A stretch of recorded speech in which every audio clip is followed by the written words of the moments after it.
Members of the public are invited to attend in-person meetings in council chambers at City Hall. Public access to tonight's meeting is also available on the Local Government Access Channel 8 for Comcast subscribers, on the city's YouTube channel online, and by telephone using the call-in numbers posted on the meeting agenda. Will the clerk please call the roll? Mayor Leidy. Here. Mayor Pro Tem Lukeman Haramasa. Here. Councilmember Burns. Here. Councilmember Severs. Here. Councilmember Kondo. Here. Councilmember Roper. Here. Councilmember Goff. Here. Councilmember Nowicki. Here. Councilmember Leidy. Here. Thank you. All right, tonight we will be discussing the proposed 2027 budget, department and capital improvement program presentations. Acting City Manager Jason Loveland will introduce this item. Good evening. Good evening, Mayor and Council. We are indeed going to talk about the proposed budget and where we're at today.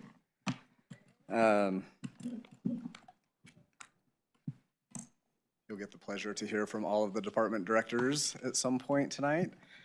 And we really do just want to touch on kind of where we are as far as each individual department. We've been talking about kind of just our position that we're in at the moment and looking at more of the reductions and cost-saving measures. So you'll hear that for the first time in my 17 years being here from department directors of, hey, this is more of where we're saving, more so than kind of what's new and coming forward. There is some of that as well, just things cost more. And there's some essential things that we need to address in the budget.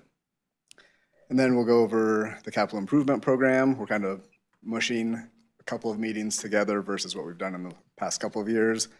So this one may take a little bit longer than typical.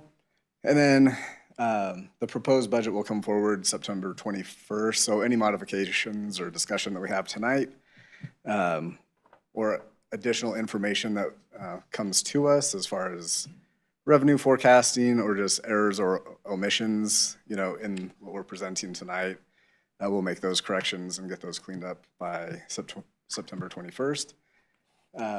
One of the larger ones from a revenue standpoint would be receiving the preliminary assessed valuations from Adams and Weld counties. Those are due to come out August 25th. We often have those sooner, but at that point, we'll definitely have an opportunity to revise those revenue numbers.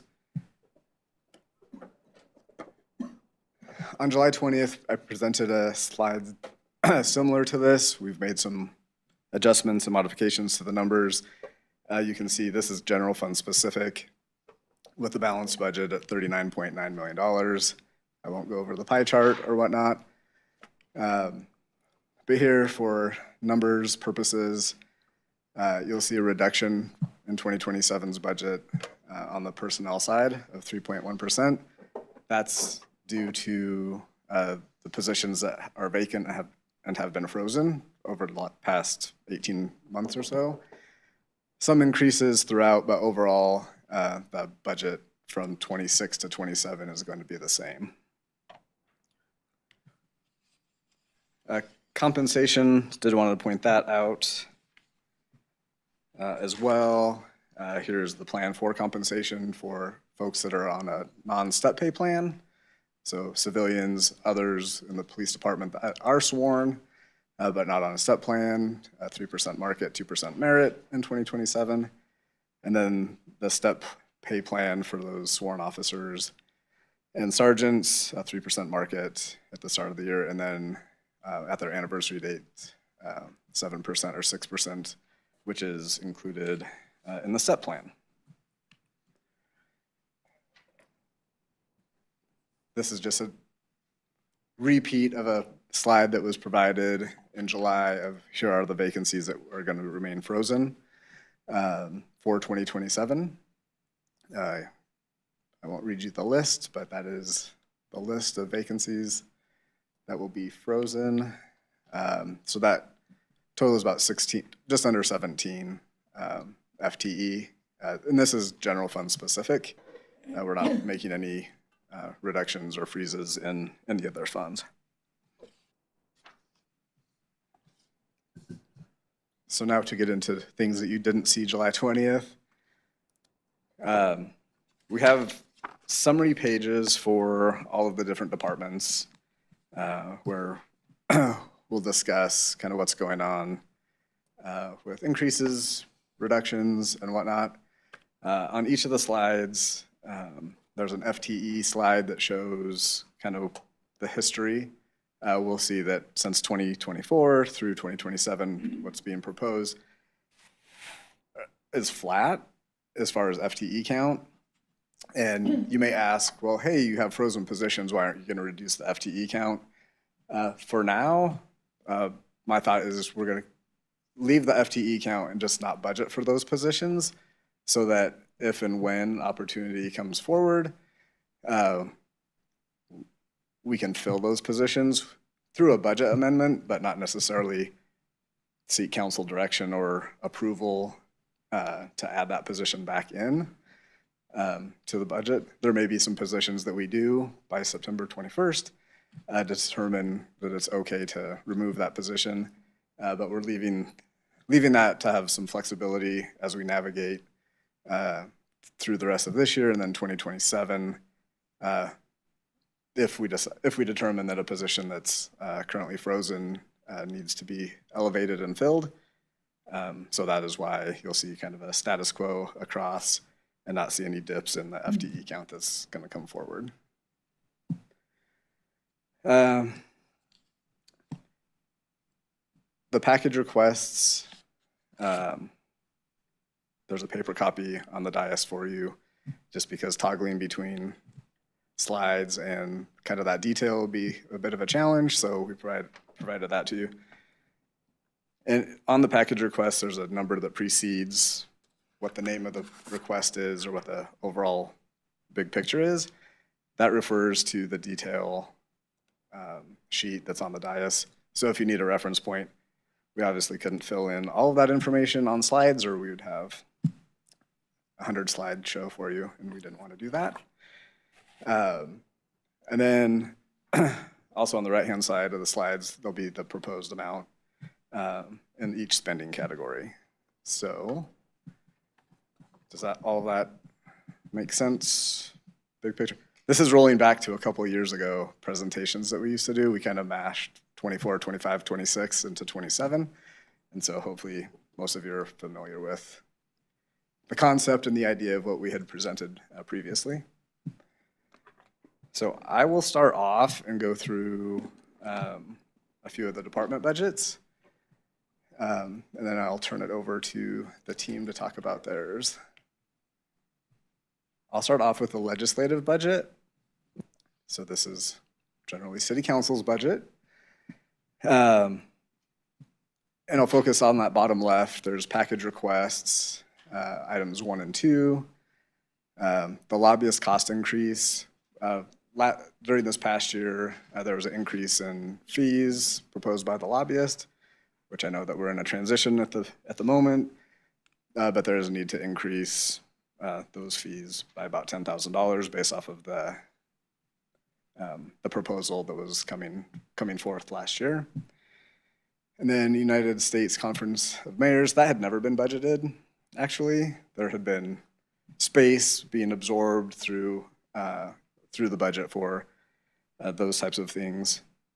And now that inflation has taken over a couple of years, it's to the point where we needed to really recognize that as a separate due and add that to the budget, just because the space, the availability of funds has shrunk over time as costs have escalated.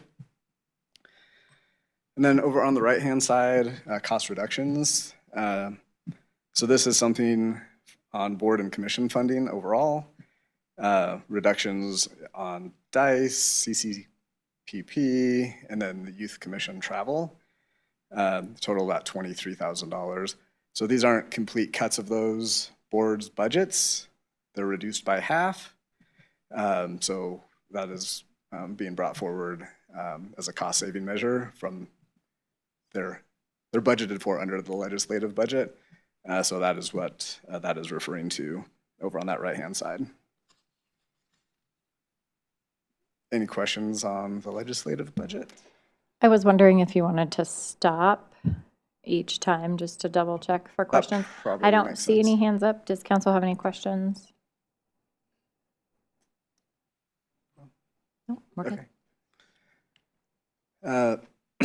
Moving ahead to the city manager budget, the requests on the bottom left, those are actually from municipal court, which municipal court falls under the city manager department. So we have an increase in kind of some inflationary items, so credit card processing fees, that'll be a theme throughout the organization. Credit card fees are escalating mightily. A couple of reasons why. One, more is being processed on a revenue standpoint, and then the credit card companies, the fees are just increasing as well. So municipal court right now is spending about $15,000 annually and has a $6,000 budget. So an increase to cover those costs is important for 2027. And then court interpreter increase, we spend about $25,000 annually over the past couple of years specifically, and that's just the agreement to provide those services. The interpreter costs are have increased fairly significantly. Right now they have a budget of about $13,000, so it, again, basically a doubling in those costs. Part of why these are coming forward now is much like the Conference of Mayors on the previous slide, there was some room within the budget to handle those increases. That has expired and has since changed with other inflationary pieces, and so we're needing to increase those budgets. And then on the right-hand side, these are just general reductions for the city manager, communications, training, travel, and supplies. Nothing exciting to share about those, just overall reductions in those trainings and travel. So, I have a couple of questions. Councilmember Nowicki? Thank you, Madam Mayor. Thank you for being here, Jason. With regard to the transaction fees, the $9,000, should we, I mean, is it worth like encouraging folks to pay in cash? Like, I mean, is that a possible, I mean, I use my credit card, it's all Apple Pay, but I know, would that be a way to kind of mitigate some of that cost? that's a possibility. I think more likely is that we start to pass that on to the user of paying the fees, and that's something that we're exploring on the utility billing side as well, as how we can, there's a request coming up that is 6 figures to help offset those costs. And so we're actually somewhat in the middle of that process now, and just trying to identify the right timing to implement changes. And so this would be really across all of our platforms, really to identify percentage or a flat dollar or some sort of shared transaction costs. Right. Or provide some preferential treatment for not a credit card, but other electronic transaction types that don't have as big of impact on the city, like covering those costs. So What would be an example of another transaction type? a debit card. Okay, so if folks use their debit cards for things as opposed to a credit card, then, Yeah. okay. So, so we're in the middle of kind of navigating what that might look like. So hopefully that is something that we can implement in 2027. And obviously we have a lot of various payments and reasons for the payments, you know, court processing is one of them. There's the recreation center, you know, theater sales, utility billing, and so on. So we're trying to look at a holistic approach to navigating those. And they may all be different. Yeah. There's probably not a one-size-fits-all situation, but we are looking at that as that's starting to eat up our expenses. That is helpful though, because it does make me rethink, how I'm, rather than just swiping everything credit card, maybe, messaging around some of that stuff would make me rethink my own behavior. Yeah. So, thank you. So I know every department looked at their budget and made very intentional cuts. I'm looking at the supplies for $250. On this sheet, it talks about CML and NLC conferences. Are there supplies for the conferences? That one should be tied to the training and travel piece. Oh, okay. So it's just a typo. Yeah, No big deal. Yep. Just now I got the clarification. Okay. gotcha. Thank you. That's all for now. All right. I shall put my communications hat on now and speak to the communication side of things. This one, cost reduction to special events. This includes stopping in 2027, Pirate Fest, Food Truck Carnival, and then reducing Noel Northglenn. And that is what makes up that $150,000.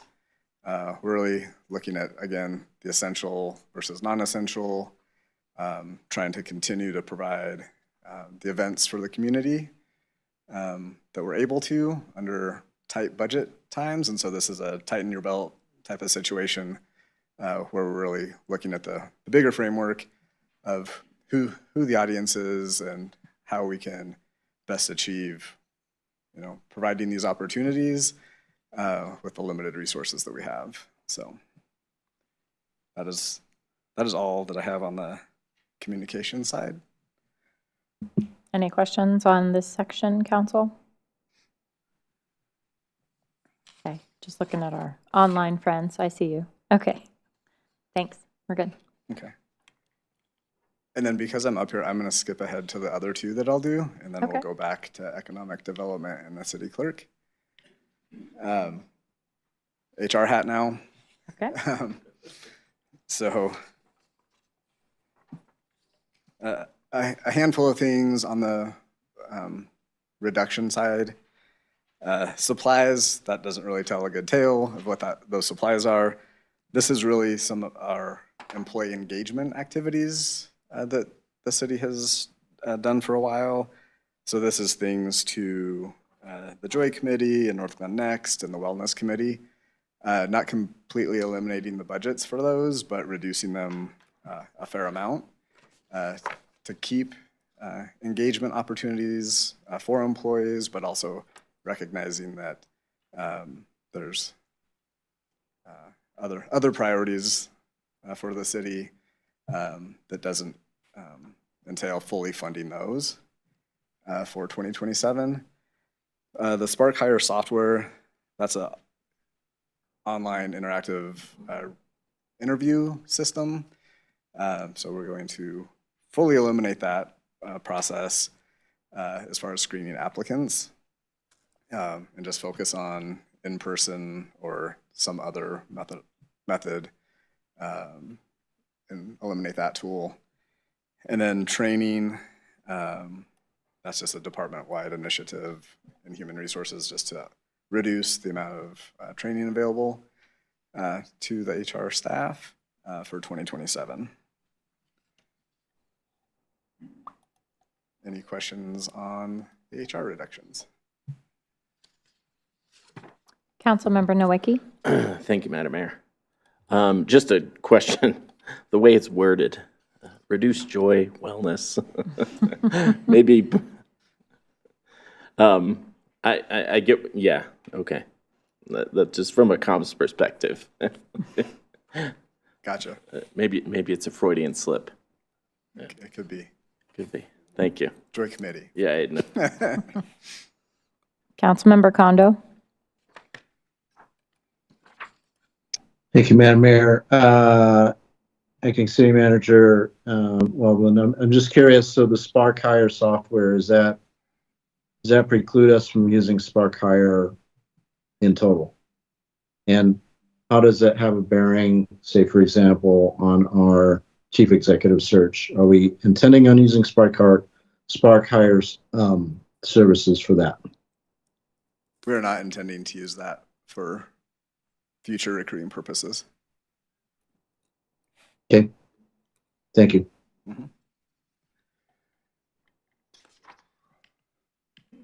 All right, this is my last one, so I skipped ahead again. Talk about finance. So on the package request increase, so this is not general fund related. This is our water and wastewater functions. Here's that six-figure addition, that $110,000 to tackle those credit card processing fees, and this is just on that side of things. Right, it's $250,000. So this is an increase to reach that level of coverage, which again is why we're looking at different ways to change our billing system and processes to be able to address those high costs. The reduction, albeit small, proposing to stop using the return envelope for people that are still receiving a paper mailing. Couple parts. One, it costs money and it's maybe not as productive as we want it to be. And two, that may possibly encourage using electronic methods to pay rather than sending out that return envelope. So we'll see how that works and see how well that goes over. But the plan is to give that a whirl and see if we have any success getting people to transition to receiving hopefully they'll receive their statements electronically versus us mailing them with a return envelope inside. So this will be a test case opportunity for us that we'll need to communicate quite a bit, but we'll see if that $3,000 in savings can turn into some larger savings with people transitioning to receiving their bills electronically.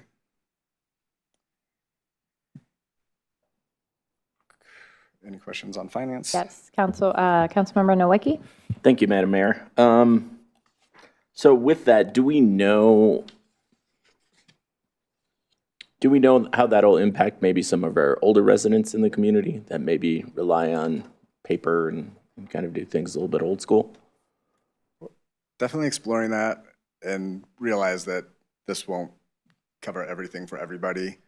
But if we can get a large segment of the population to transition, that will be considered a win. But it will not be kind of an all or nothing, at least at this point, because we do have to connect with people the way that they need to be connected with us. So the goal will be, here's what we're moving to, and see where that takes us. So.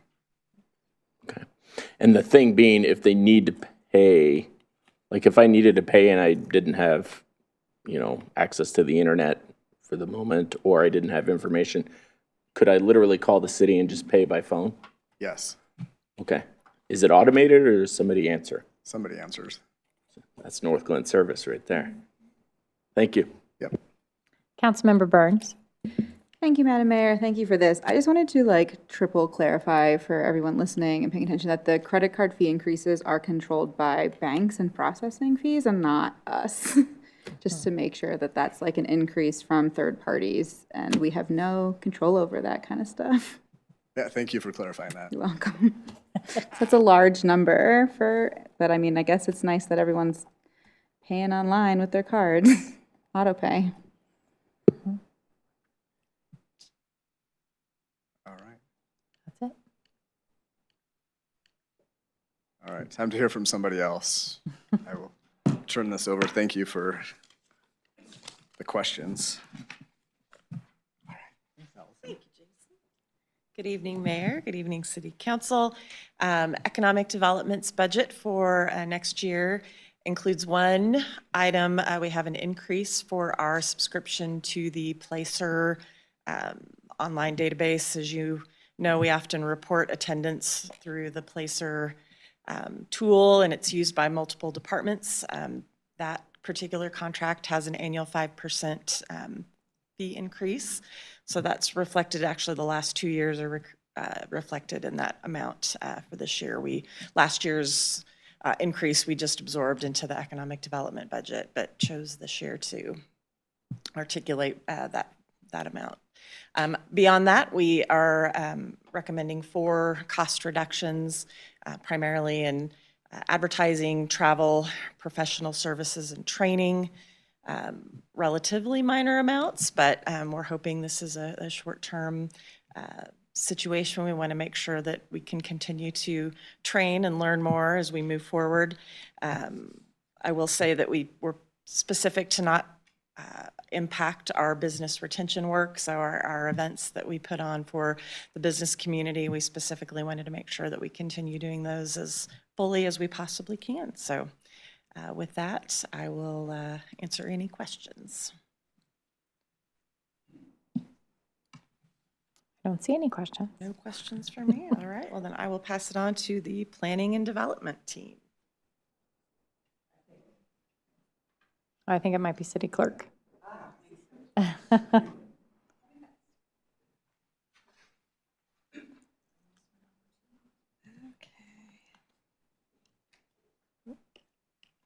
Okay. Good evening, Mayor and Council. So you have the, proposed 2027 budget displayed for the City Clerk's Department. The total proposed is just under $800,000, and it maintains the current staffing level of 5 full-time employees. We do not have any budget additions this year due to the city's budget constraints, but we have proposed 5 reductions. Those are listed as items 14 through 18 in the package request list. The first one is a little over $8,500. That is for the agenda and meeting management system, and that is just due to the contract being less than anticipated. We are also reducing funding for the coordinated election. Nothing to fear there. It just aligns better with the actual costs from the county instead of their anticipated costs in the IGAs. The third item is a non-capital equipment reduction. That is just because we don't have any equipment planned for 2027.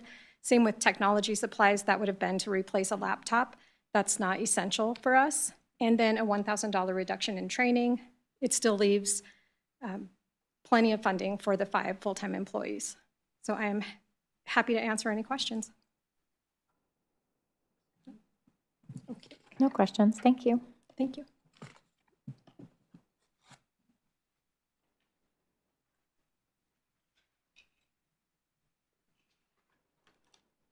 Good evening. For your convenience, I will point out that all of the package requests for technology are in your packet on page 43. So if you want to flip there, that's where all of the information is. So starting with package requests, line item 24 is to continue the existing warranty we have on the audiovisual equipment that is installed in 3 rooms at City Hall. The first room is this room, council chambers, and the other 2 is across the hall for the community rooms. So again, that's just a continuation of the existing warranty to keep those in working order. Items 26, 27, and 28 are all part of an ongoing schedule to replace our technology infrastructure at end of life. The goal there is to make sure that we maintain operational continuity and resilience. So to dig into a little bit for these, 26 is to replace the servers that power our demilitarized zone, which is an important component of our cybersecurity for our network. Lines 27 and 28 actually go together. It is to replace the server cluster at our Emergency Operations Center up at the Justice Center. Moving over to our proposed reductions, we are proposing a reduction of $4,000 in our training and registration budget. That's not a complete elimination. That is just a reduction to align with our expected usage next year. And I'm happy to answer questions.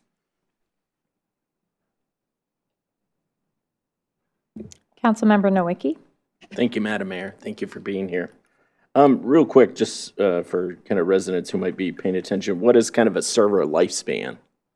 About 3 or 4 years. 3 or 4 years. Okay. And are due to kind of the increases or the enhanced spending in AI and things like that? Is that make servers and all that stuff way more expensive? That is definitely impacting server costs. We have seen increases this year for sure. And the costs that are put into this package are based on current costs that we're seeing with our vendors. We anticipate that those costs are either going to remain the same or they will go up next year. Any idea, like percentage-wise, how much they might go? Okay, cool. Thank you. Councilmember Condo. Thank you, Madam Mayor. I would like to just build off of what Councilmember Noakey was asking regarding server lifespans and life cycle costs. I'm just curious, when you talk about the server only lasting 3 years, you're just talking about the blade component that fits into the rack. I'm assuming the racks don't need to be replaced. Is that correct? Correct. Okay. And do we budget for life cycle costs so that once a blade is nearing its end of life, that we do have monies in reserve to be able to pay for its replacement? So how we're managing that currently is every year, technology is coming to the table with a package request for that particular year's scheduled replacements. Okay. So it's really just a budget request, but there's no pool of money that anticipates that sort of expenditure coming down. Correct. It is Am I- replacing. Sorry. Okay. No, that's okay. All right, thank you. Sure. And that is all. Thank you. Thank you.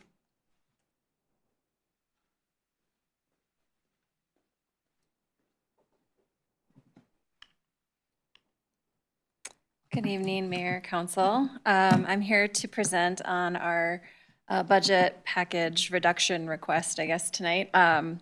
And we are proposing a $24,300 reduction to our operation and supplies budget. Mostly this is, we're looking to scale back on some of our community-facing interactions. So where we're scaling back is on our Earth Day event.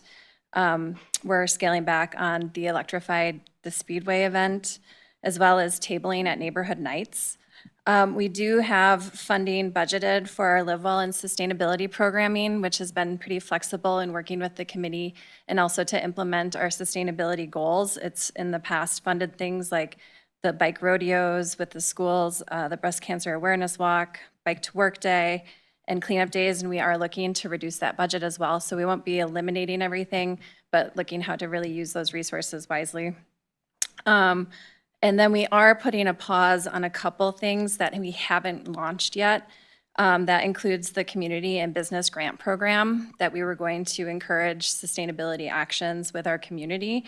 That was supposed to launch this year, and we put it on hold, and we want to wait until we can keep that program going continuously. And also, we are pausing on our beneficial electrification plan implementation. We are working with Excel Partners in Energy through Q1. So again, we're not funding implementation with city budget, but we are still working with Partners in Energy, and we'll have them as partners through Q1. And then we will be able to utilize some Dr. Cog funding through the Decarbonized Dr. Cog to keep those initiatives moving forward. Happy to answer any questions. I think we're good. Thank you. Thank you.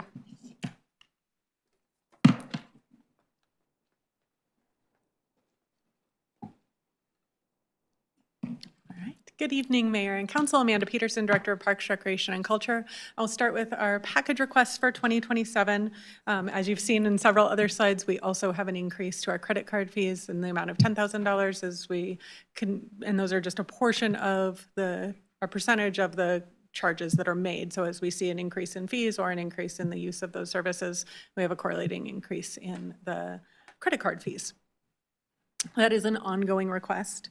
The Parks Toolcat replacement is a one-time request in the amount of $75,000. This is a piece of equipment that has reached the end of its useful life. We're seeing increased downtimes right now and borrowing equipment from another department in order to be able to continue regular parks maintenance activities.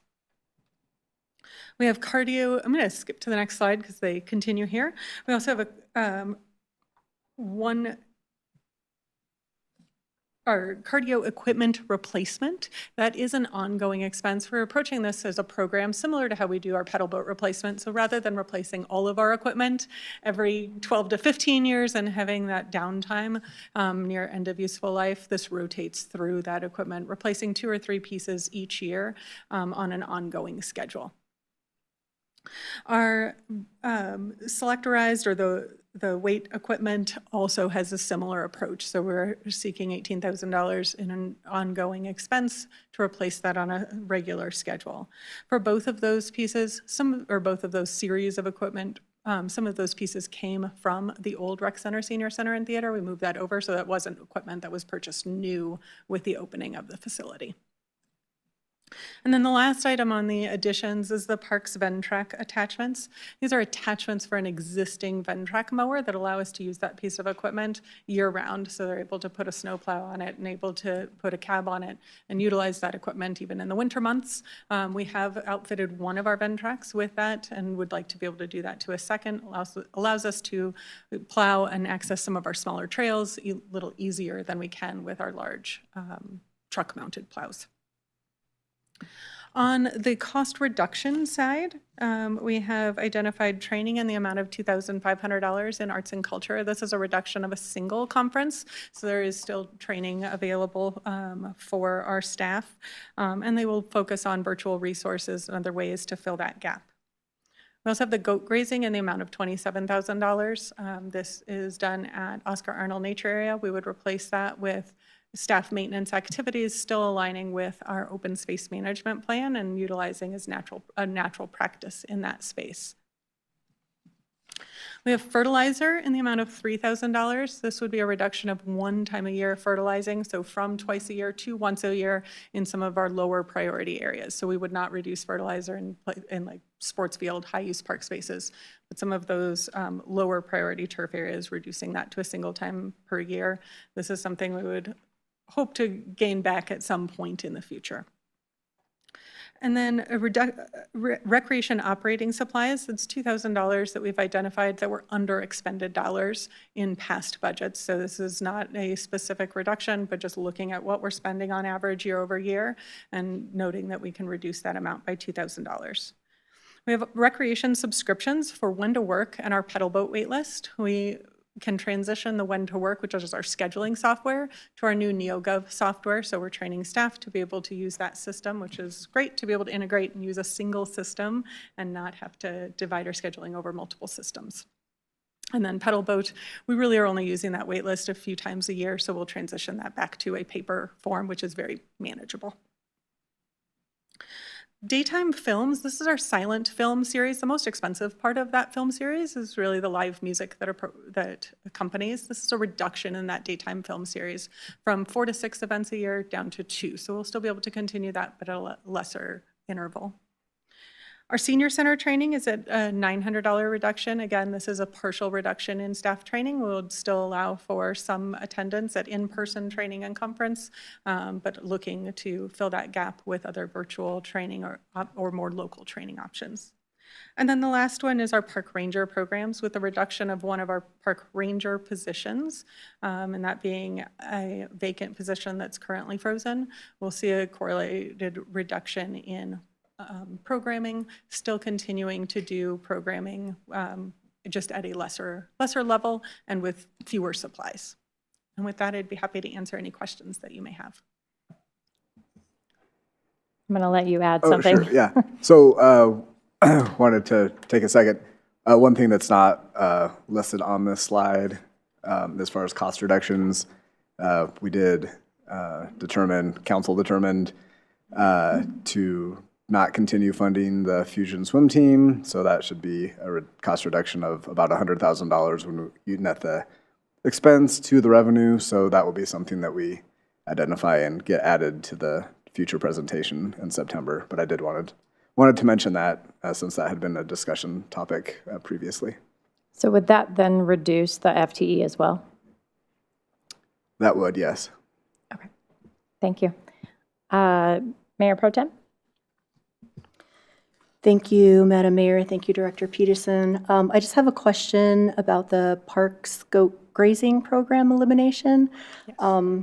That's $27,000, but I'm just looking at the analysis portion of it and where it says it would increase workload demands on existing staff, reduce the use of alternative vegetation management practices, and so on, negatively affect vegetation and increase the accumulation.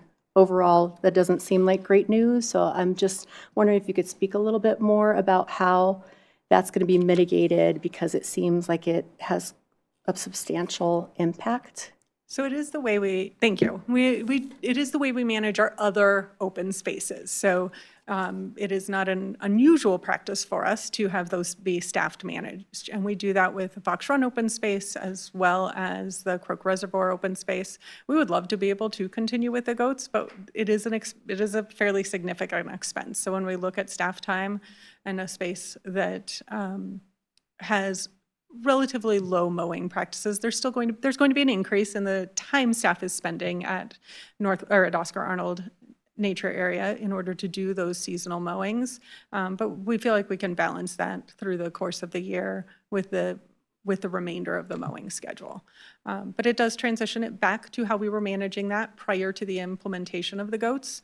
So mowing on a limited basis, limited use of chemical controls in that space, and would align still with our open space management plan. Right, and I remember part of that too was fire mitigation as well, because it does say some of that mitigation would likely go unaddressed. So I just wanted you to speak a little bit more to it, because I know folks will probably be asking about it. Besides the whole, cool factor of the goats, they were doing a very important job, but I understand. So I was just Yes. curious. I know we got by before, but it was also part of fire mitigation, so. And we'll absolutely continue the fire mitigation practices that we have in place. So we do mow on an extended space, really what's beyond our fire mitigation plan boundary. And we do that currently, even in addition to the goats. So between those residential properties on the east side of Oscar Arnold and the trail, we actually mow that entire area. So the recommendation is 30 feet, and we're at nearly 100 feet in that gap. So we are mowing an extended space. We'll continue to do that, and staff will continue to monitor any overgrowth that's in the open space itself, and they'll manually remove that.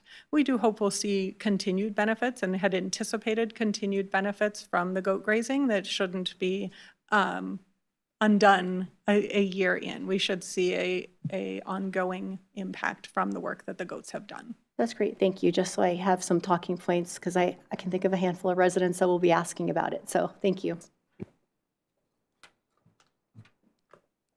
And that's it. All right, thank you. Thank you. We'll pass it on to the police department. Okay.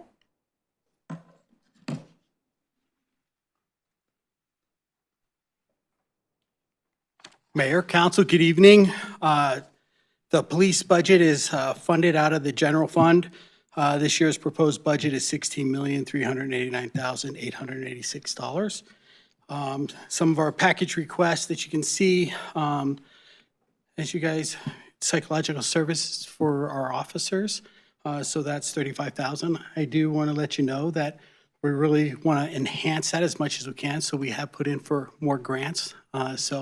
Which we're excited to hear that they did open that back up for us.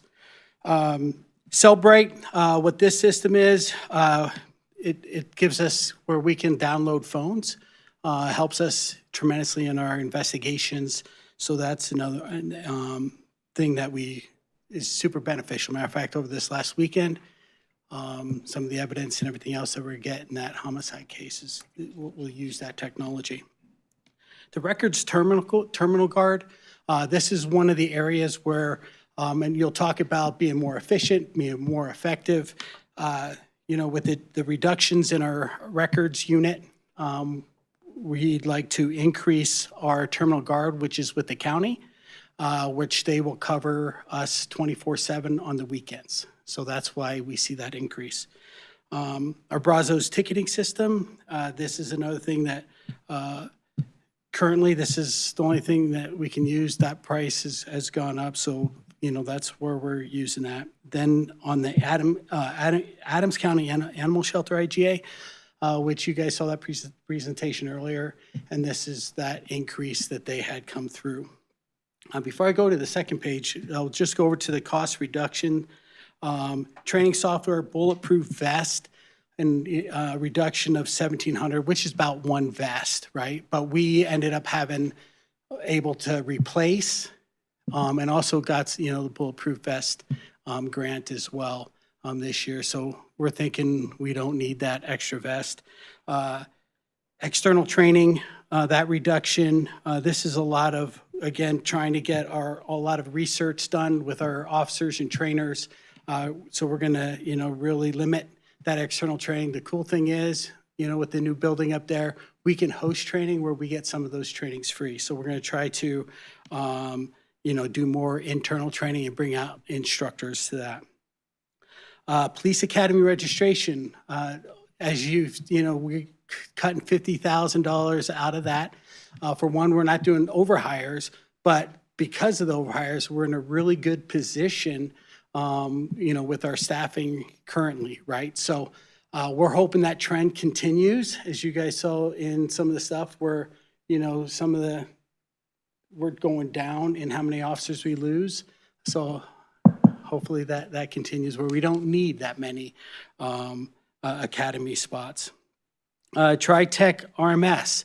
So we are bringing our records management system, which you guys know, which is Axon. We're going to bring that in-house instead of paying for that service at AdCom. So that's that savings. On the second page, am I supposed to do that? Yeah, there we go. All right. On the second page, on some of those package requests, this is our policy and procedure, our Lexapol. That's where that increase is seen. Our Motorola radios, just purchasing, that equipment. The North Metro Task Force IGA, that's all our undercover investigation stuff, so that's that price increase. A lot of these things, these external ones, are Proprio translation. This is really important for the officers out in the street when they come in contact, and that's any language. It's kind of like our language line. I call it lifeline, so we're able to communicate with our residents. That's an increase as well. We do share our victim services with Thornton, and that's our percentage of the increase for next year. And then we go over some of the cost reductions, and I'll really talk about some of the efficiencies that we're going to do on this, because some of this software was very important to us. However, we have a solution for it. So the ammunition, we felt that this year we could do a $25,000 reduction for next year. And I think the reason why we can do that is back when we had wars and, currently, right, ammunition was hard to get. So back early on in my career, I said, we're going to have to build up a 3-year reserve of ammunition for training the academy, our SWAT team. So we did that. So we could push a year of not buying ammunition. So that's why we did that. Our Make Note software, Axon drone software. So I know drones are very important to this group. So we are using, Axon's kind of expensive on that side. So we're going to use, we have 2 drones. We have an inside drone and an outside drone. And that's going to be covered by that drone company, DJI. So we're going to be able to save that $3,600. Our benchmark software, this is a kind of our window to the Colorado Post Board for police training. So that tracks all of that. It also tracks, you'll see a lot of those are attached to a Blue Team IA Pro. That's all very important software. Fortunately for us, when we decided on Axon, they have this software where it'll all be under one umbrella now. So I think that, again, that efficiency makes sure it works well for us. So, yeah, I think, and then Speak Right, we're going with Axon, so that covers that price as well. Do you guys I have have a any few questions for you. Councilmember Kondo. Thank you, Madam Mayor. Thank you, Chief. I have two questions. In regards to the bulletproof vests, how many vests are we looking at there that we're deferring on? I'm sorry, I couldn't hear what, He's asking How about many, item how many 52. vests are we? How many vests how many vests do we, that are we reducing in the 1720? just the one. Just one. Okay. And is it that, what is the service life of a vest? I know. How long does a vest last? What's its lifespan? Years. 5 years. Yep. Okay. And then in regards to your munitions, not that I'm trying to get in your knickers, but I'm assuming you're managing the first in, first out. Yes. Okay. Thank you. Mayor Pro Tem? Thank you, Madam Mayor. Thank you, Chief. I have a question about the translation Proprio? Proprio. Okay. Moving towards Axon and getting rid of the TriTech, I know Axon also has a translation, like a real-time translation. Is that something that would be, is that an additional cost for Axon, or will it eventually be covered under the new software? There are several things that we're looking down for the artificial intelligence report writing, and I think that's another one, making sure Proprio is, that's one that we trust and know right now. So when we get to that point, it's a lot of the on camera where it does the translation automatically. That's what I'm thinking. Yes, and it sounds like incredible technology. I want to make sure that's tested and vetted before we jump into it. I mean, let the bigger departments do that, because I can tell you Proprio is tested and proven. So once they get to a point where they say, hey, I'll come back in another budget cycle and say, hey, this is something we need to add. Okay. All right. That answers my question. I was just curious because I know Axon has been announcing that as like their next big thing, right? The translation, but obviously you guys know what you know and what you trust. So that's great. And then in the external training, what type of training does that encompass? And you said you're trying to bring it more internally to get some of those trainings posted So here. we've done a lot of external training with our school resource officers, our digital technicians, our crime analysis individuals, our crime scene investigators. So we'll send them, and some of them are out of state training because it's excellent training. We're just pulling that back this next year and see what we can do, find some in-state. Like the National SRO Conference, right? It's a great conference, but we're going to do the in-state CASRO Conference, a Colorado conference for our SRO. So there's things that we're going to, do locally rather than send people out. Because not only we're saving money on that training, but also the travel, the airline tickets, everything else, and that adds up pretty quick. Okay. All right. That makes sense. Thank you. Before we move on, I just want to thank you for explaining it, because if people only look at, $25,000 in ammunition, that seems like a serious public safety concern. But knowing that you're in an okay place to do that is super important. So every department made cuts, and you made cuts that were okay to make. Yeah, sure. Thank you. Thank you. Appreciate it.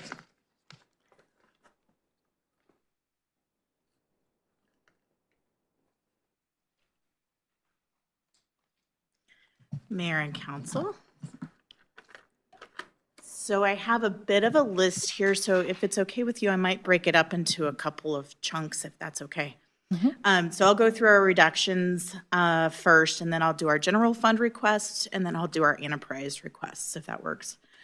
So we're going to start on the right-hand side of the screen with our cost reductions. That first line item there is $27,000 for Urban SDK. That was the software. If you remember a while back when we were talking about traffic calming, it brought up a really cool map, and it gave us the ability to see generally how fast traffic was going all across the city. Super cool software. We were really only using it occasionally, and we can't use it for things like doing a traffic calming study. So if we get someone who comes in and asks questions about as they're speeding on our street, we put equipment out and get a real reading on it. So we felt this was a pretty safe and not insubstantial amount of money to reduce here. The next couple are professional engineering services. We're doing a lot more stuff in-house. There's still some things that we can't do in-house, but to the extent we're able, we're bringing that stuff inside. And then engineering supplies and engineering technology supplies, we buy things like new and updated regulatory materials. So if you see like our city attorney has books and stuff back here, we have very similar things that we use for our work. It's an annoyance to not have those things, but it's not the end of the world to not have those things. And so we reduced our budget there for line 70 and 71. Line 72 is traffic signal supplies. What we have found in that specific account is that more often than not, if we are replacing traffic control equipment, it's because someone has run into it and it ends up being insurance claim or is paid for by that individual. We do have some desire and need to upgrade some of our signal cabinets to allow for generators inside of them. So when we have power outages, it's not so much staff effort to go out and hook up a separate generator. Staff time is hard to get that done too, and so we're going to postpone that out. Street overtime, this is really just bringing that account down into more of a 5-year average of where we are typically seeing our overtime for our streets crews. Streets on-call repair, line 77, that is making a reduction. We are going to move our repairs for when we have a water main break. It ends up causing damage to the street and it ends up causing damage to the sidewalk. We have on-call services come in and do repairs on those. We're moving that to where it really probably should be, which is in the water fund where the cause is being from our water infrastructure. So that's a deduct from here over into our water fund. Street supplies, number 78, where this is a big chunk of this is our ice slice that we use in the winter season. For better or worse, it didn't snow last year, so we have a lot already in storage, and so we're going to kind of just carry that over. It allows us to reduce that line item just a little bit. The last line item on the reduction side is actually in the water fund. It's for $18,000. There have been some rules over the last few years with EPA and CDPHE requiring us to let residents know if they have a lead service line. That software was allowing us to do that, but we are grateful that we have confirmed we don't have any lead service lines. And so the function of that software becomes a much easier internal function. We just need to put essentially a comment on our website. All right, I'll stop there if that works.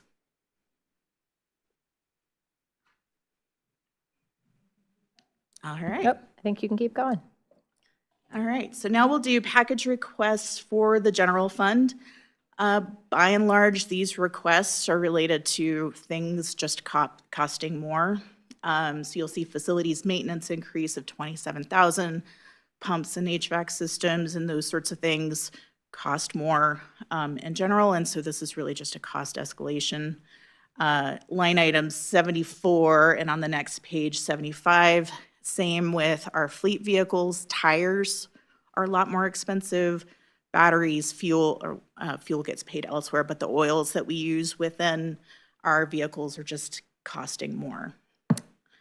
Line 79 is a capital equipment request. So that is a tandem truck that our streets crew uses. That truck is a 2007, and the bed of it has rusted through. We pour stuff in and it slowly trickles out the side. It's not good to look at and maybe not ideal there. So we're hoping to replace that vehicle with another tandem.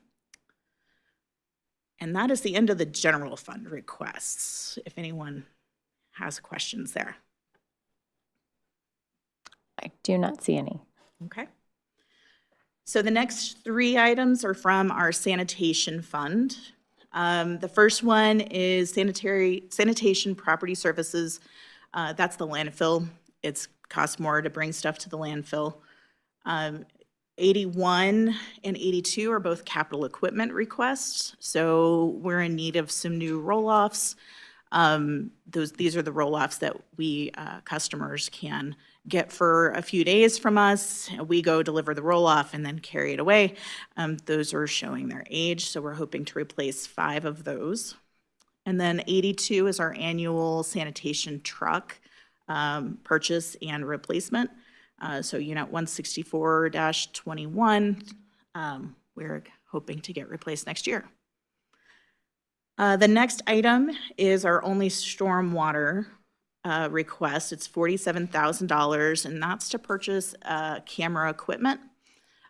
So we recently have been talking about our stormwater system and that there's some of the infrastructure there that we struggle to get to. For most of our stormwater system, we have to hire someone out to go do that work because of the size of pipe that we can't use any of like our wastewater cameras because those are just too small and they don't have, they can't track down the pipe. So that would be a camera specifically to get to some of our larger stormwater infrastructure. And then the last few here are our water and wastewater fund. So 84 is a capital equipment request for a water valve exerciser. That's a real thing. This is an attachment that goes on a truck. When you see tiny little circles that are about yay big and they've got little lids on top, those are the valves that allow us to, in the middle of the street, those are the valves that allow us to turn the distribution system on and off. And we have to exercise those annually. And that's a lot of hard work, a lot of repeated injury and whatnot for staff if they have to do that by hand. And so this just assists them doing that. Line 86 is another capital equipment request. This one is an excavator that's past its useful life. So we're hoping to replace that excavator. 87, line 87 is the theme of the night. Everything costs more. Our water chemicals at the plant, things like permanganate and chlorine and those sorts of things are costing us more. So we're including some additional budget there. I'm almost done. Wastewater plant. So both the water plant and the wastewater plant will have these accounts that allow things break in the system. Usually it's pumps or parts or electrical equipment. That stuff's expensive and it ends up being capital equipment. And so we make this annual request to have a little bucket of money that we can make purchases from to replace some of this larger equipment. So that is what line 88, 89, and 90 are all kind of those bucket accounts for the, I shouldn't call them bucket accounts, but they're accounts for us to have available to us. Line item 91 is IP, which is the backflow replacement program. I don't know if you saw in the news, we've had some thefts of backflow devices. We're hoping to do, and you'll see later on in our capital equipment request, we're hoping to do some upgrades to protect those, to keep them from getting stolen, but we have seen that increase. We also have a very large backflow at our water treatment plant that needs to get replaced. And so this would cover those, the cost of those.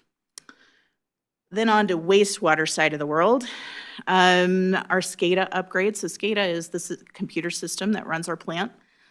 Also, you may have seen on the news that there's been some increased activity and people targeting water and wastewater treatment plants. We want to make sure that we are doing our part to make sure that we are as safe as possible. So that is related to that. Line 93 is an interesting one. So you have seen this request before. It was in our budget for this year. This is for the camera van for our wastewater system. There were some math errors in that quote, and so rather than bringing a change order to you and doing a bunch of complicated things, we are not purchasing it this year and asking for you to approve that in this line item. So it is about 90,000 more than what we anticipated, which is super a bummer. So line 93 for 420,000, that's the camera van with all the pieces and parts and doodads on it. Nothing extravagant, just what we need to make the thing work. And line 94 is up at the wastewater plant. They have a little Kubota that it's a large campus. It's hard to get around quickly if you've got to get from one place to another. They've been driving this Kubota around. It's seen better days now. It's got a lot of use on it. And come to find out when we started pricing things out that those little Kubotas have gotten really expensive. So this is actually not a replacement for that. It is going to be a small pickup of some sort. All right. And then line 95 and 96 looks very similar to what you just saw at the water plant. Those are where we pull capital equipment from. And the non-cap equipment on line 97. Oh, right. Are UV bulbs. So at the wastewater plant, before we discharge to the river, the water goes through and gets hit with UV bulbs, and UV bulbs kill kind of the last little bits of what might be remaining there. All right. Happy to take questions. I don't believe we have any, but thank you. I appreciate it. Oh, sorry. Mayor Pro Tem has one. I had my hand raised, sorry, I did it quickly. Just going back real quick to number 79, the vehicle replacement, the dump plow truck for 350,000. Did you say 2007? Did I hear that right? Yeah. Okay. Is that's longevity seems pretty high, and, you know, they don't make them like they used to. Is that kind of the anticipated longevity for a replacement vehicle, or is that kind of unusual? Coming up on 20 years, I think that's- it's a testament to our fleet crew on like Maintenance. keeping that thing going and on the road. Yep. Okay, so, I would guess 10 years, 15 years. Yeah. Okay.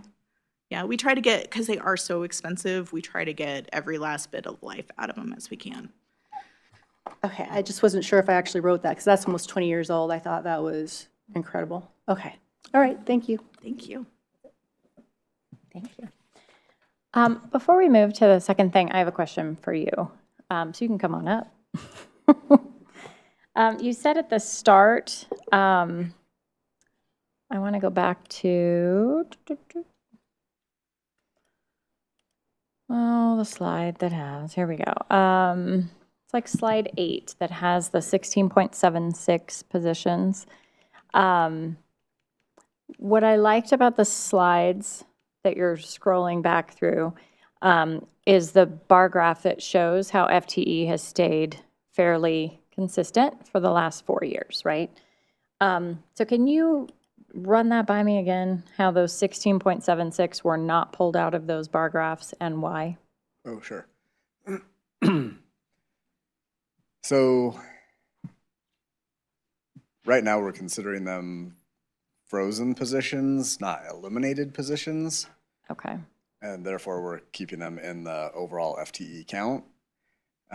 So while FTE count maybe 346, we're really just budgeting for 330.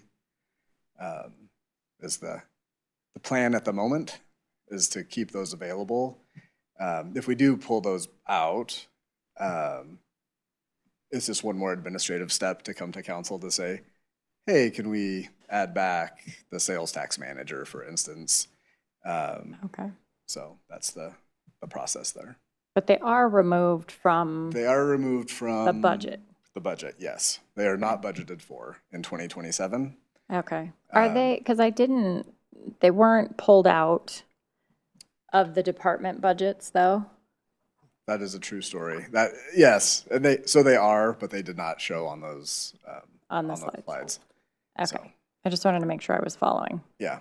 Okay. Before we move to the next thing, do council have any comments or questions for our city manager?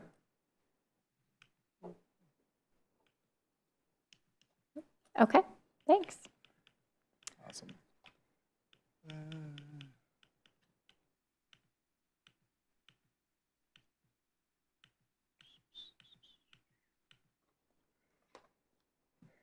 We actually will just skip ahead. Nope, No we're more good. questions. That is wonderful. So next up is to go over the capital improvement budget summaries. I will turn this over to Amanda and Sarah to tackle most of these. These, again, heavy on the numbers. All of the detail as far as what the projects are attached. But really, we're just going to go over at a high level, where we're at for the proposed budget in 2027. Not necessarily talk about every project over the next 5 years, but this provides a snapshot of kind of what's on the horizon, what's in the works currently that we'll be carrying over and whatnot. So I will turn Conservation Trust over to Amanda. Okay. Right, thank you. Good evening again, Mayor and Council. As Acting City Manager Loveland said, I'm going to focus on our 2027 projects. If there's questions about any other projects, please let me know that. As we go through this 2027 list, we'll start with our Conservation Trust Fund. You'll see one item that is new this year is a transfer to the general fund. And that's taking 2 of our positions in parks maintenance and moving those out of the general fund essentially into the Conservation Trust Fund. So that allows us to pay for those positions out of our Conservation Trust Fund dollars moving forward. That is an eligible use of those dollars. They're limited, just as a general overview, those dollars come from our lottery proceeds, and we're limited to use of those dollars for acquisition of conservation sites, acquisition of other public properties that are used for recreation purposes, and then the maintenance of those sites. So this would fall under that maintenance category. Next item on that list is our Greenway Trail. This is an ongoing program that replaces individual slabs, pieces of concrete that have cracked, heaved, or otherwise creating a challenge in either maintenance or the way our community is able to use those trails. We also have a theater lighting project on this under Conservation Trust Fund this year for $110,000. We have some lighting equipment that was moved from the old facility to the new facility and equipment that has just reached the end of its useful life. And we're starting to see failures in those pieces of equipment, a high cost to repair those individual lighting components. So this $110,000 replaces that series of lighting fixtures that allows for staff to operate all 100 shows that happen in the theater throughout the year. Next is our playground replacement. This is also an ongoing program. We have $200,000 budgeted for 2027. We generally are using these as match dollars for additional grant funds that are customized depending on what that individual program or playground scheduled for replacement is this year. Tentatively, we have that identified as either Huron Crossing or Sperry Park under consideration for 2027. Our staff do conduct regular safety inspections, and so we'll continue to do those inspections and identify which is most appropriate for replacement in 2027 as we get a little closer. Are there any questions that I can answer for you on the Conservation Trust Fund?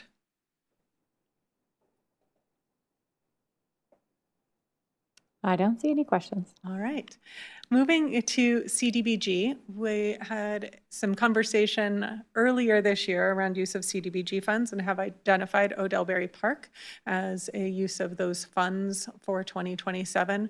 I do anticipate that subgrantee agreement coming forward to you at the council meeting next Monday.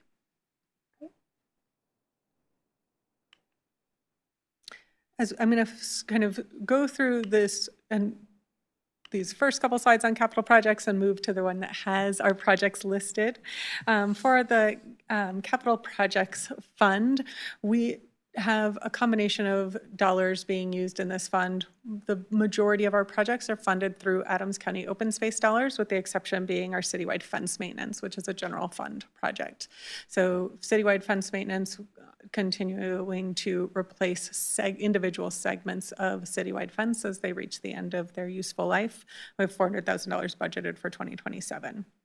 We also have emergency park repairs. This is another ongoing expense. Previously, we've identified $25,000. We're recommending increasing that to $35,000. As others have mentioned, we're continuing to see escalation in costs, so we're using those dollars earlier in the year than we had been previously.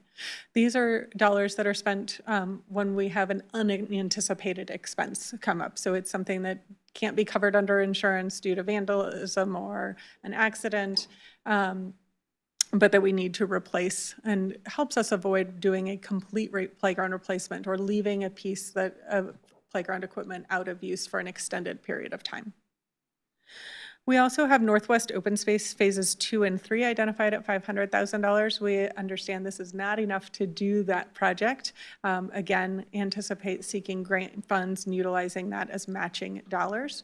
We did Phase 1 in, I believe, 2019. And that was the central portion of the property where we did some work on the, we added the concession stand, we did some work on the ball fields, as well as some of the concrete trails. This looks at the east and west ends of that property, and we're replacing the remaining asphalt trails with concrete, renovating and replacing irrigation systems, removing the berms, and some other improvements in accordance with the plan that was completed prior to that 2019 Phase 1 improvement.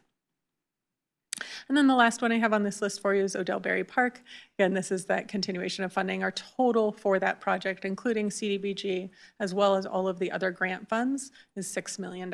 We anticipate putting that project out to bid when we have work starting on the property next door to us, where the old rec center, senior center, and theater sat. Once that remediation work begins, then we feel confident in that timeline and be able to move forward with the Odell Berry Park project. I'd be happy to answer any questions that you may have on capital improvements.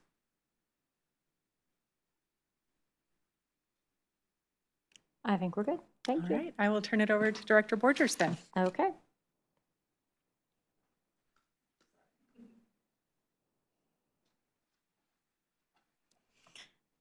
Hello again.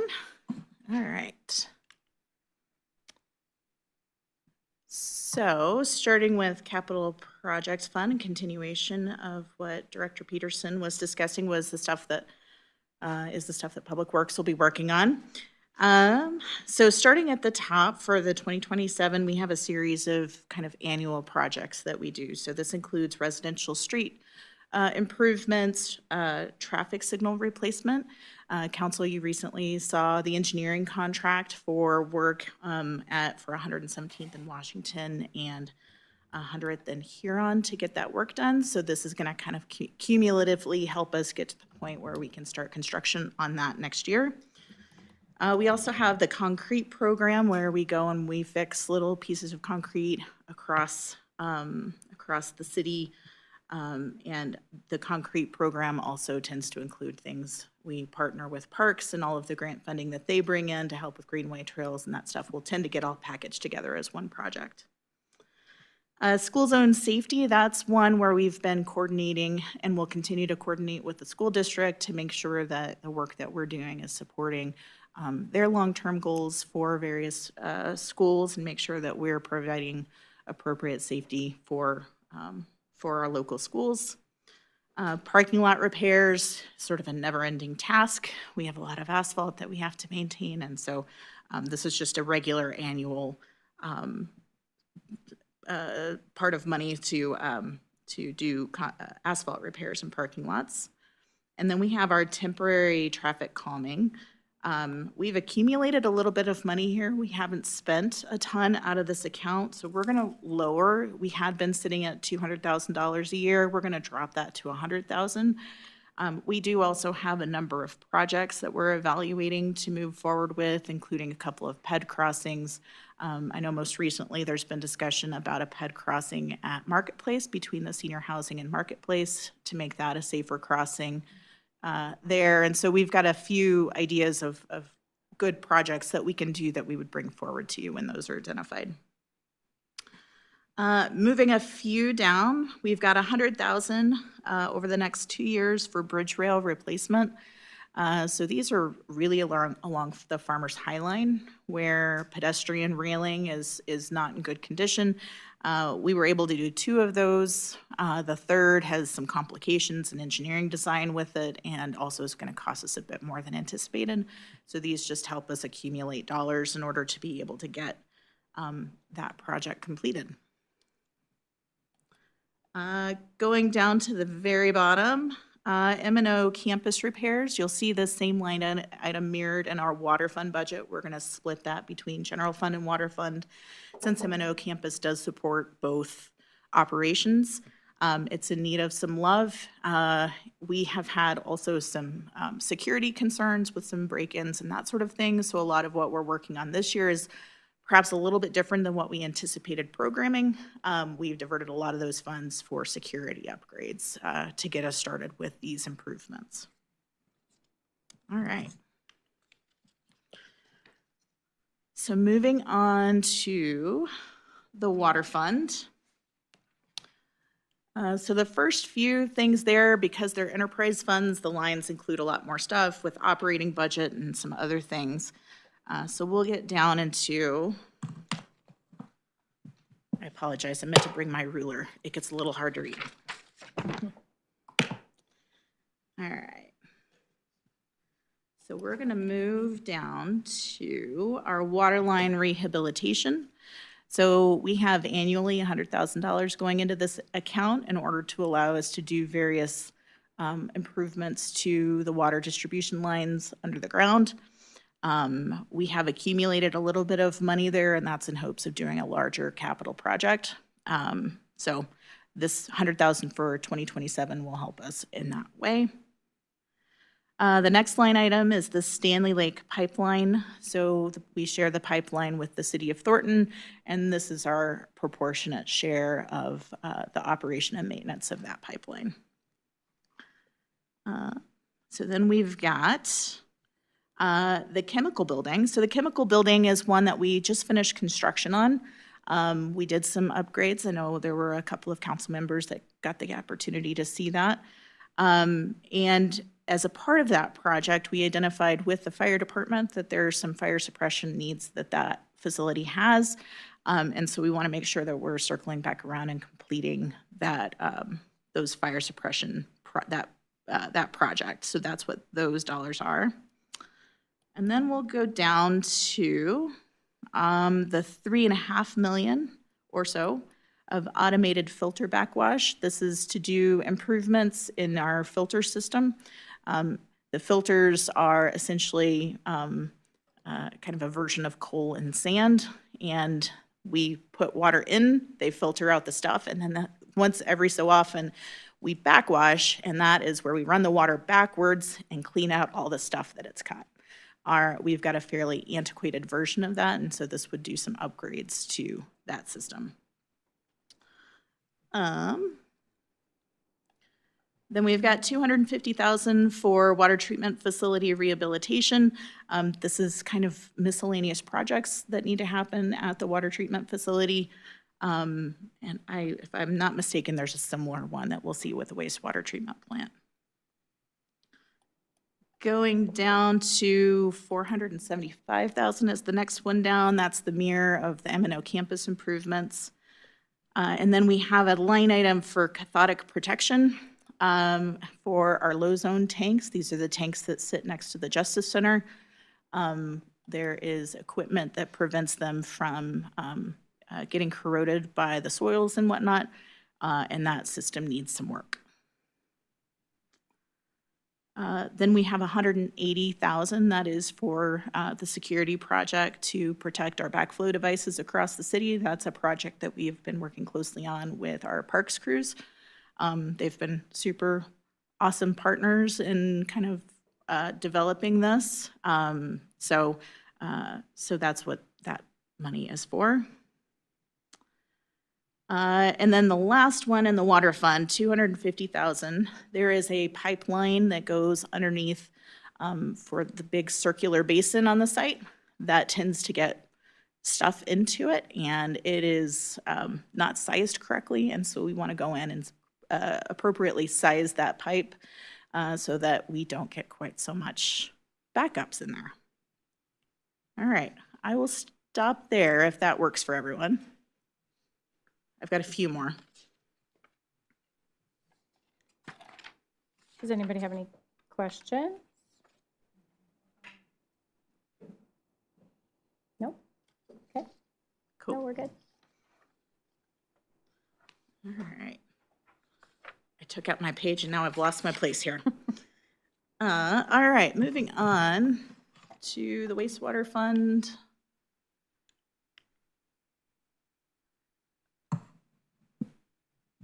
All right. So similar to the water fund, there's a few extra line items here for operating debt service. And then we get into the actual capital projects. So we've got 200,000 for collection system rehab. This is to the pipelines underground and can include to some extent the lift stations as well. And then exciting stuff, we will start on the wastewater treatment plant upgrades that is associated with decreasing the smell concerns out there along with increasing capacity. And that, oh, no, I am off one. Sorry. That is lift stations. My apologies.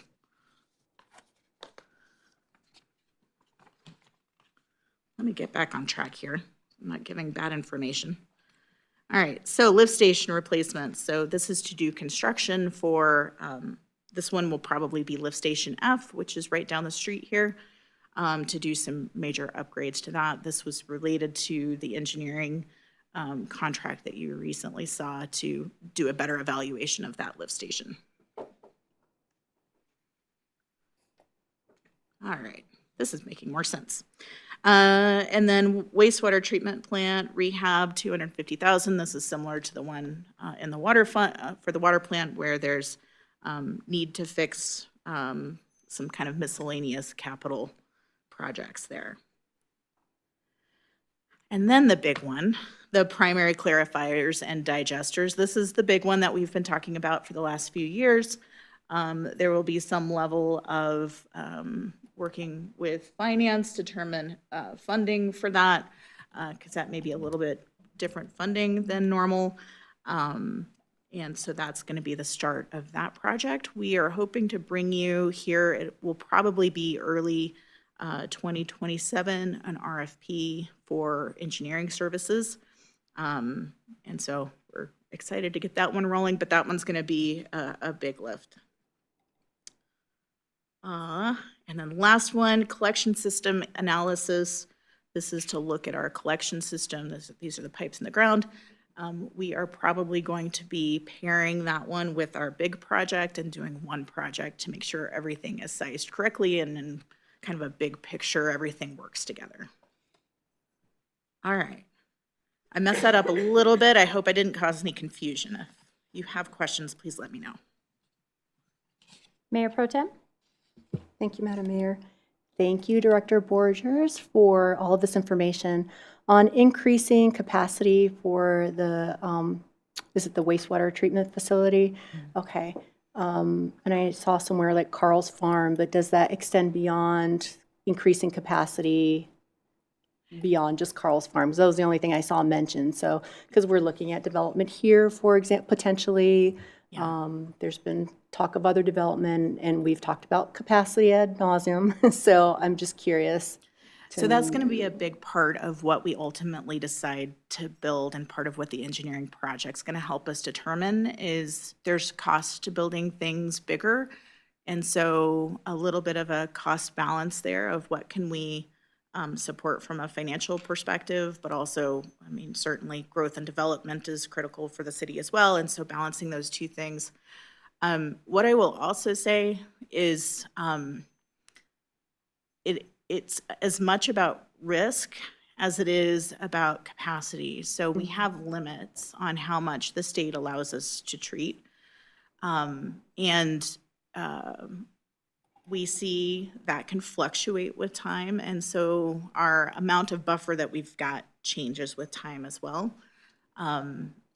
It also, during certain times of the year, interestingly, so in the wintertime, the bugs that are doing their thing and eating all the nutrients out of the water, they get cold and they're less effective. And so we have a harder time meeting our requirements in the wintertime than in the summertime. And so this will be partly what can we support from a development perspective, but also limiting our risk exposure to variations that we see with both temperature and also how much waste the city as a whole is producing. I think it was vague, I know. I've taken the tour twice, so I've learned about the bugs, and it's very interesting and gross all at the same time. The capacity piece is important too, because I happened to be there during a summer where we were, and it was summer, where we were like pushing that limit, I know. And so this was like 5 years ago. So anyway, that makes sense. That answered my question. It wasn't vague to me. Thank you. Okay, good. All right. Next, we've got our stormwater fund. I won't go into that in extreme detail since we've been talking about it a couple of times now. But by and large, this is mirroring what you saw when we approved the $7 rate. You will see there's a Kiwanis Park detention area. That's the area that's kind of behind the pool. It's kind of problematic from a variety of perspectives. We recently had a meeting with Mile High Flood District about what does that look like. This will likely be a Mile High Flood District project, but we have not fully worked out all the details here. So we will be coming back to you to talk about that line item more specifically. And then the other line items below that are just starting to pick away at our high priority projects. Cool. Whew, I think that's all. Happy to answer questions if there's any remaining ones. Otherwise, whoops. Cool. Okay. Thank you. Thank you. All right. Well, thank you, Mayor and Council, for letting us brief you on where we're at this stage in the budget development for 2027. On the slide now, you can see the future budget meetings will include the proposed budget coming more officially on September 21st, and then public hearing on October 12th, and seeking budget adoption on the 26th. I know that we provided a ton of information, and it's not a one and done conversation. So as you're going through these things or questions pop up, please reach out. We're happy to answer those and get back to you. It feels like this is a one-time, hey, we took 2 hours, and if you didn't ask, don't talk to us. That's not the case. Please reach out as you dig in a little deeper, or you have thoughts that come up. So with that, I think that is the end of what we had planned for tonight. Okay. I just want to make space. Councilmember Kondo, did you have a question? I did see your hand and then it went down. Yeah, I did. And it was for Director Borgers in regards to She's still here. Kiwanis detention. But she'll come back up for you. What is your question? yeah, I guess I'm just trying to understand that a little bit better, because I mean, when I look at it, it's basically a swamp area. I'm assuming it's just water. I guess if you will, it accumulates water that might come through Croak Reservoir and then underneath the marketplace, the highway, and then the water just kind of settles there. Is that kind of, am I understanding the functionality of that correctly? And what is it exactly that we're trying to do to it to make it better or function better? Can you remind, I didn't quite hear which project you were talking about? The Kiwanis, the detention area behind, just south of Kiwanis Pool, Kiwanis Park. Yes, so that is to help with urban runoff. That is an area that's identified that has floodplain that actually does come up and impact some of the buildings in there. It has, it does make its way all the way from there, all the way down to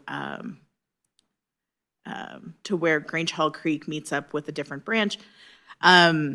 So it's to improve capacity there largely. It's also pretty overgrown back there and it needs some additional work. And so one of the things that Mile High is very good at is taking stormwater projects, making them work as detention areas, but they are also very supportive in helping find grants and other things to make them multi-use areas. And so there may be some opportunity there to, one, improve the floodplain within that area, but also have some opportunity to engage in some other ways as well, particularly with the school there. Yeah, I was just trying to understand that. I mean, a swamp area, I'm not sure what you can do to make a swamp area even a better swamp. But if you're talking about an opportunity for creating a space or activating it for other use, I guess I can get that. I suppose the other thing that I struggle with, obviously, is, you know, the overlay of what may be happening with District 12, and who knows what happens to Studio School. I know that's going to be announced here in a couple months, but I mean, it may be a moot point if the school doesn't continue to operate. Anyway, this is, I feel like it's a game of Tetris and trying to get all the pieces to fit together. But thank you for helping me understand that this is not just making a swamp a better swamp. Certainly, sir. It's to improve the floodplain is probably the best way of looking at it. Okay, thank you. Thank you. Thank you. Councilmember Nowicki. Thank you, Madam Mayor. Real quick, I just want to say thank you to Acting City Manager Loveland and the department directors for, you know, and your staff as well for taking a look at this. I know, again, this isn't easy. You know, in reviewing all this stuff, I try and think it's a real bummer, you know, but I think kind of being an optimist at heart, kind of looking at, you know, what does it allow us to do, you know, and maybe in some ways kind of be more creative, kind of be more, and I hate saying that because I feel like that's such like a platitude for like when there's cuts. It's like, oh, think more creatively.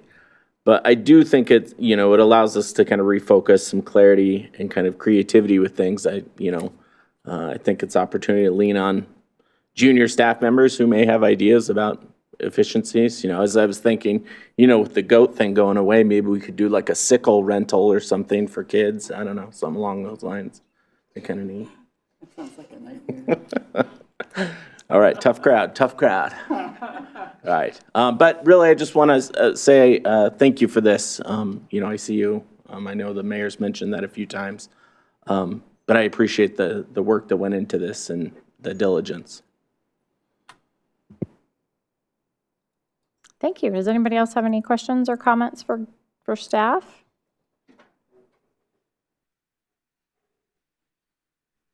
Okay, so the next steps are up on the screen. We know what to expect going forward. Thank you very much. Have a great night. This meeting is adjourned.